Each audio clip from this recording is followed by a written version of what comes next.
Perkenalkan, nama saya Yuniarti Wulandari, NIM 2018 143397. Saya dari program studi PGSD Universitas PGRI Palembang. Baiklah, di sini saya akan melakukan wawancara untuk memenuhi tugas mata kuliah perencanaan pembelajaran di sekolah dasar yang diampu oleh Ibu Jumiati MPD.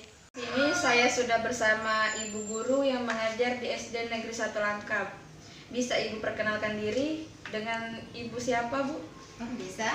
Nama saya Ibu Aipa, ngajar di kelas 6 dan sudah beberapa tahun ngajar di SD 1 Langkap.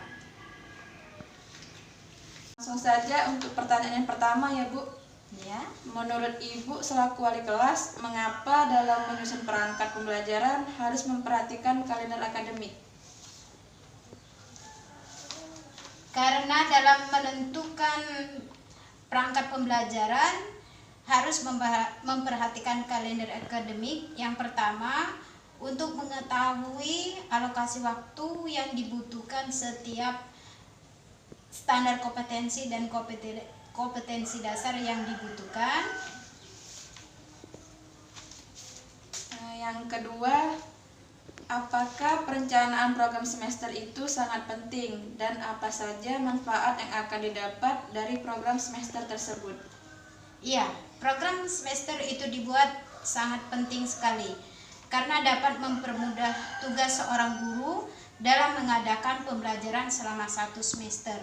Manfaatnya banyak sekali, mengarahkan kegiatan untuk mencapai tujuan pembelajaran yang telah diprogramkan dan menjadi pedoman guru juga dalam proses kegiatan belajar mengajar di sekolah agar berjalan secara efektif dan efisien sesuai dengan waktu dan kalender akademik yang sudah ditentukan sesuai dengan kurikulum.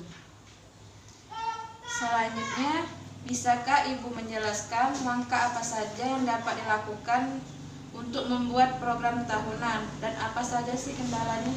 Ya. Langkah-langkah untuk membuat program tahunan yang pertama yaitu mengidentifikasi jumlah kompetensi dasar dan indikator dalam 1 tahun, kemudian keluasan dan kedalaman materi, serta melakukan pemetaan kompetensi inti dan kompetensi dasar di setiap semester yang disertai dengan alokasi waktu efektif yang tepat.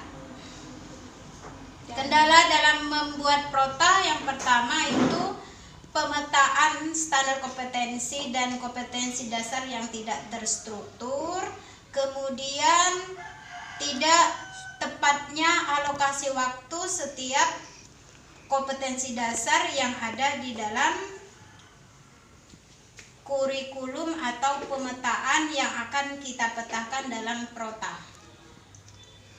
Yang keempat, menurut Ibu dalam membuat atau mengembangkan silabus, hal apa saja yang harus diperhatikan ketika pembuatan silabus tersebut, khususnya di masa pandemi ini?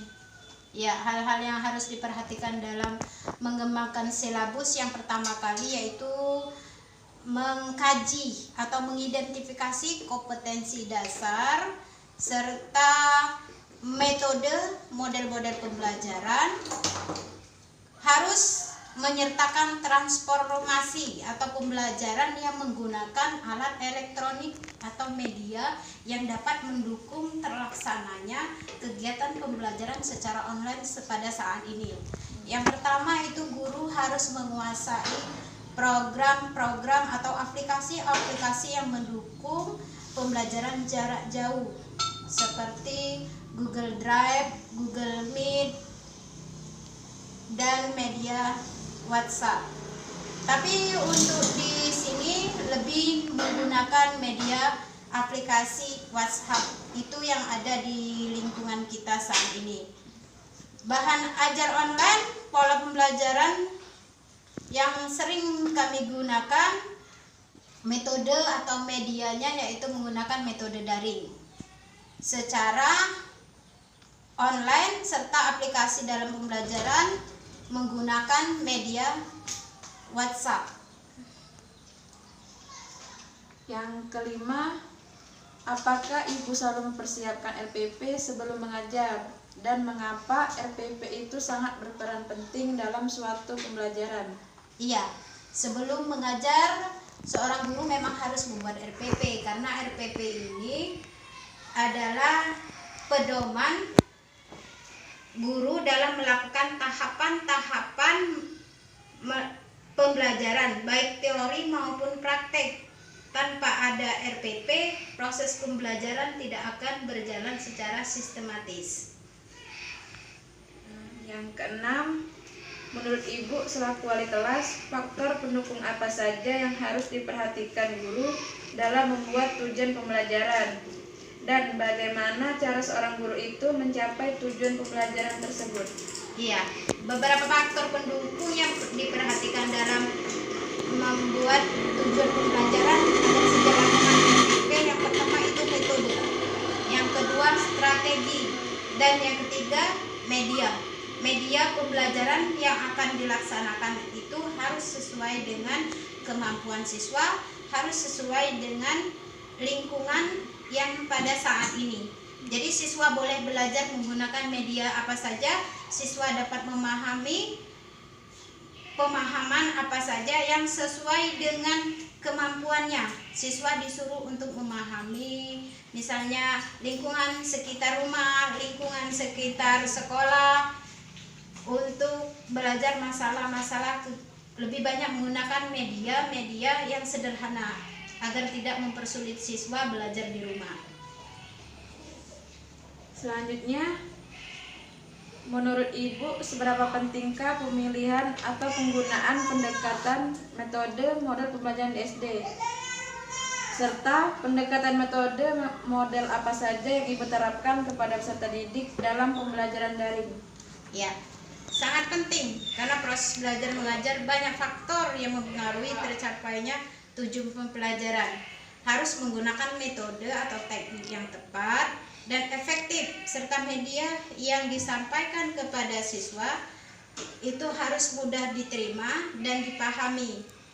Jadi tidak terlalu memberatkan siswa. Jika kita menggunakan media yang tepat, yang tadinya abstrak menjadi konkret, mudah dimengerti, dan apa yang diharapkan oleh seorang guru dapat dipahami oleh siswa dengan mudah. Yang kedelapan, bahan ajar seperti apa yang Ibu siapkan untuk mengajar pada saat ini? Dan bagaimana cara Ibu memanfaatkan bahan ajar tersebut agar siswa dapat lebih mudah memahami materi pembelajaran tersebut?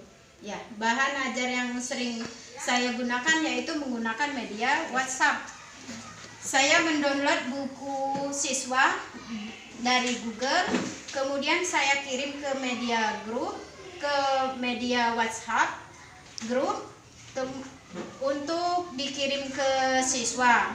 Melalui media ini siswa bisa belajar, siswa bisa menganalisis materi-materi yang sudah saya berikan, kemudian dikumpulkan kembali melalui media WhatsApp. Yang kesembilan, bisakah Ibu jelaskan mengapa setiap membuat soal harus sesuai dengan indikator dan tujuan pembelajaran? Dan apakah dalam pembuatan soal itu selalu bersumber dari buku pegangan guru dan siswa? Iya, karena indikator ini adalah sesuatu yang harus dicapai oleh siswa dalam pembelajaran. Kalau membuat soal memang harus dari buku pegangan siswa dan guru.